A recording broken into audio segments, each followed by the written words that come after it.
like it needs an answer. Trees just are tall. Some of them are over 100 meters. Why should there be a height limit? I'll tell you why. Trees need to transport water from their roots up until their topmost branches in order to survive. And that is no trivial task. There is a limit to the height that water can be sucked up a tube. It's 10 meters.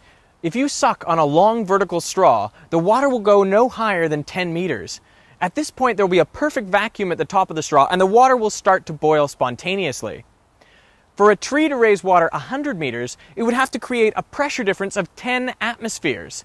How would trees do that? When I posed this conundrum, a lot of people said the answer is transpiration. And that's when water evaporates from the leaf, pulling up the water molecules behind it. Now that's clearly a mechanism a tree can use to create suction, but it doesn't help us overcome this 10-meter limit. The lowest the pressure can go is a pure vacuum, which I imagine is not happening inside of tree leaves. Right? Right, Hank. So you might suspect that a tree does not contain continuous straw-like tubes. The tree effectively has valves in it, so you don't have a column of water. This big tube, which you're saying needs to be filled with water, is actually made up of cells. Although these are good speculations, they don't turn out to be correct. Scientists who study trees find that the xylem tubes that transport water do contain a continuous water column. So how else could the tree transport water from the roots to the leaves? They don't suck, they don't use a vacuum. Okay, so how do they do it? Squeezing like a cow, like you're squeezing a cow udder all the way up. There's little tree muscles in there. Yeah. Besides being a giant waste of energy, all of the cells that make up the xylem tubes are dead. What about osmotic pressure? If there is more solute in the roots than in the surrounding soil, water would be pushed up the tree. But some trees live in mangroves where the water is so salty that osmotic pressure actually acts in the other direction, so the tree needs additional pressure to suck water into the tree. Then it must be capillary action. The thinner the tube, the higher the water can climb. But the tubes in a tree are too wide. At 20 to 200 micrometers in diameter, water should rise less than a meter. So how do trees do it?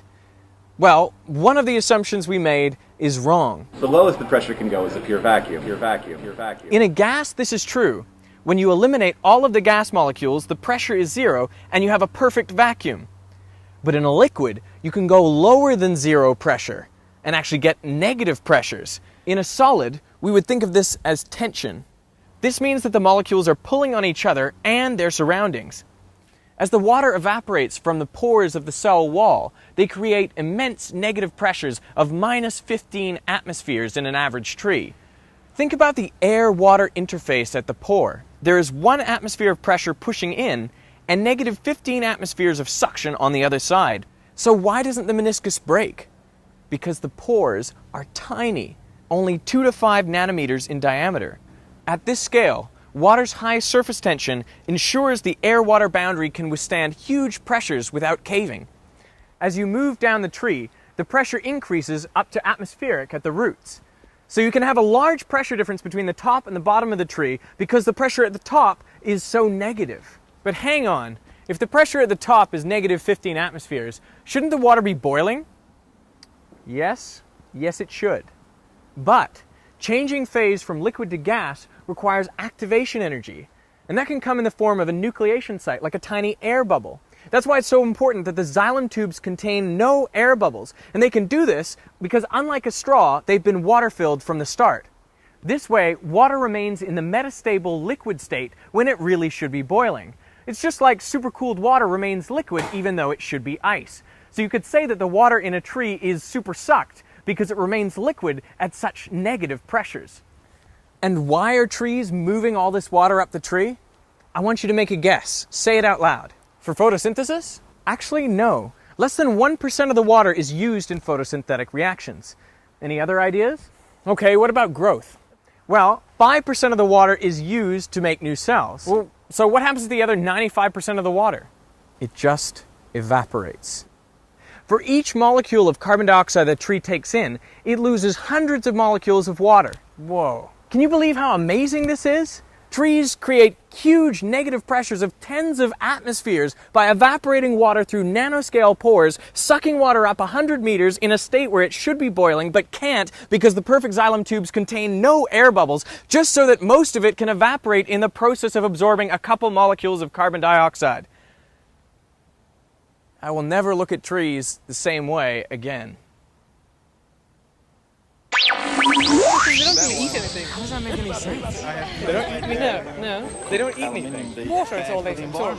I'd like to say a huge thank you to Hank, Henry, and Professor Poliakoff for making on-camera hypotheses. This is an essential part of the scientific process, even if your hypothesis turns out to be wrong.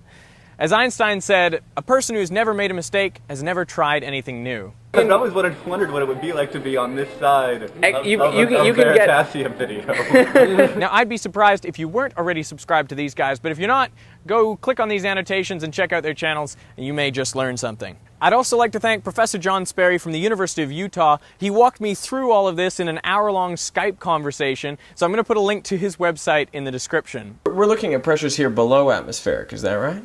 That's right, below atmospheric. This is liquid pressure, not gas pressure. So it's a common misconception that, oh, you can't have, negative pressures because there's no molecules left. The definition of pure vacuum is 0 molecules.